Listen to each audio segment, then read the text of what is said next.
এবার দেখাবো আমার দুষ্ট মেয়ে জারিন খরগোশটিকে ধরে আদর করে দিচ্ছে। খরগোশটি চুপ করে বসে আছে।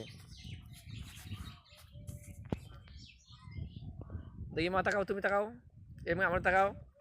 হ্যাঁ, কি সুন্দর, তোমার কোলে তো খুব সে আনন্দ করছে মনে হয়, খুব আরাম পাচ্ছে তো। এবং তাকাও একটু,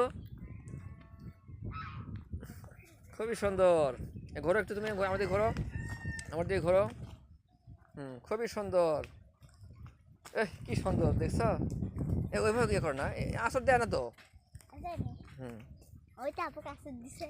দিছে তোমার আপু বেশি এত সুন্দরী তো, এই জন্য আসর দিছে। হুম, খুবই সুন্দর আমার দুষ্ট জারিন খরগোশটিকে নিয়ে খুব আনন্দ করছে। কি তোমার ভালো লাগছে মা? খুব ভালো না? দেখছো তোমার কাছে থাকে না বলে তুমি, তোমাকে তো ধরাই দিল না। হুম হুম, দেবো, নেটে দেবো, হ্যাঁ অবশ্যই দেবো।